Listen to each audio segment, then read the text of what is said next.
Praise the Lord. கர்த்தருடைய நாம் இந்த காலை வேளையில் மகிமைப்படுவதாக நாம் இணைந்து இந்த காலையில் ஆண்டவரை துதிக்க செய்த தேவனுக்காய் நன்றி செலுத்துகிறேன். இந்த நாளிலும் கூட மத்தேயு எழுதின சுவிசேஷம் 7ஆம் அதிகாரம் அதனுடைய 2வது வார்த்தையின் செகண்ட் பார்ட் 2வது பகுதியை வாசிக்கிறேன்.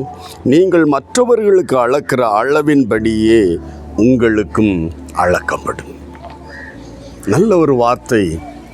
நாம் எதை செய்கிறோமோ, எந்த அளவின்படி நாம் மற்றவர்களுக்கு அளந்து கொடுக்கிறோமோ, தேவ நாமத்துக்கென்று எவ்வளவு அளந்து கொடுக்கிறோமோ, மற்றவர்களுடைய நெருக்கத்தில் நாம் எப்படி உதவி செய்கிறோமோ, மற்றவர்களுடைய வேதனையில் எப்படி அவர்களுக்கு நாம் ஆறுதலாய் துணையாக இருக்கிறோமோ, மற்றவருடைய பற்றாக்குறையில் எப்படி நாம் அவர்களுக்கு துணையாக இருந்து உதவி செய்கிறோமோ, எந்தெந்த அளவின்படியே நீ எப்படி அளந்து கொடுக்கிறாயோ அந்த அளவுதான் உனக்கு. அவர்கள் பல ஆழமான குழியில் கிடக்கிறவங்களுக்கு அவர்களை தூக்கிவிட முடிந்தால் தூக்கிவிடு, இல்லையானால் உதவி செய்ய முடிகிற விதத்தில் உதவி செய்.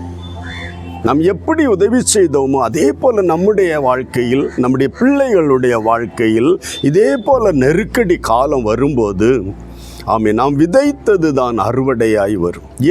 எந்த அளவின்படி, எந்த நிறைய கொடுக்க பலன் இருந்தால் நிறைய கொடுக்க திராணி இல்லாமல் இருந்தால் அதை கடன் வாங்கி கொடுக்காது. தேவன் நமக்கு இடத்துல நம்ம திராணி அறிந்திருக்கிறார், மனுஷன் அறியவில்லை. உனக்கு திருப்பி அளப்பது தேவன். நீ மற்றவர்கள் எப்படி உதவி செய்கிற மனதில் இருதயத்தை காண்கிற கர்த்தர் மனதார இவன் உதவி செய்கிறான். இவனுடைய நெருக்க நேரத்தில், இவனுடைய பற்றாக்குறை நேரத்தில், இவனுடைய வேதனை நேரத்தில் தேவன் தூதர்களை கூட அனுப்பி உதவி செய்ய வல்லவர். ஹல்லேலூயா. நாம் அளக்கிற அளவின்படியே சில வேளையில் தேவ பிள்ளைகள் நெருக்கடியில் போகிற ஆண்டவரேன்னு கூப்பிட்டு எந்த பதிலும் வரலையா? சிந்தித்துப்பார். மற்றவர்கள் அழுதபோது, மற்றவர்கள் நம்மோடு இரக்கத்துக்கு கெஞ்சின போது இரக்கம் காண்பியாது இருந்தோமா? மன்னிப்பு கேட்டு கரெக்ட் பண்ணி கொள்ளுவோம்.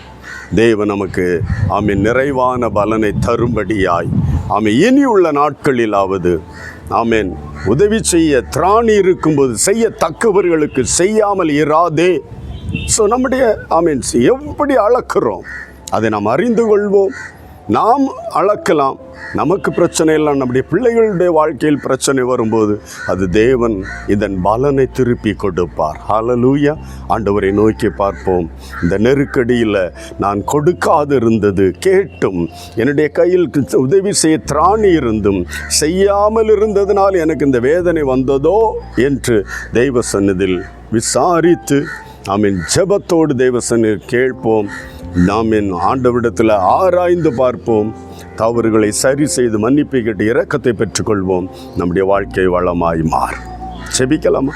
அன்பு தகப்பனே, இந்த நல்ல காலை வேளைக்காய் நன்றி செலுத்துகிறேன். என்னோடு இணைந்து செபிக்கிற எல்லா தெய்வ பிள்ளைகளும் இந்த நாளில் ஒப்பு கொடுக்கிறப்ப யார் இந்த நாளுக்கு நெருக்கடியில், பல சூழ்நிலையில் நெருக்கடியில் நான் பிரயாசப்பட்டு ஒரு வழியும் திறக்கவில்லையே என்று வேதனையோடு பல நாள் ஜெபித்தும் பல நாள் உபவாசித்தும் விடுதலை வரவில்லையே, மாற்றம் வரவில்லையே, நன்மை வரவில்லை என்று எதிர்பார்த்து கொண்டிருக்கிற ஜனத்தின் மேல் கடந்து வந்த பாதைகளில் ஆண்டவரே அவர்கள் அளந்த அளவின் குறைந்த அளவை கொடுத்து அல்லது கொடுக்க திராணி இருந்து கொடுக்காமல் இருந்த இடங்கள் இருக்குமானால் ஞாபகப்படுத்தி கொடுப்பீராக.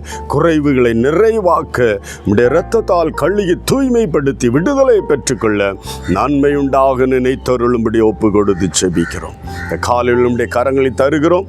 ஆசீர்வதிப்பீராக இயேசுவின் நாமத்தில் பிதாவே. ஆமென். ஆமென். நீங்கள் அளக்கிற அளவின்படியே உங்களுக்கும் அளக்கப்படும். God bless you. Praise the Lord.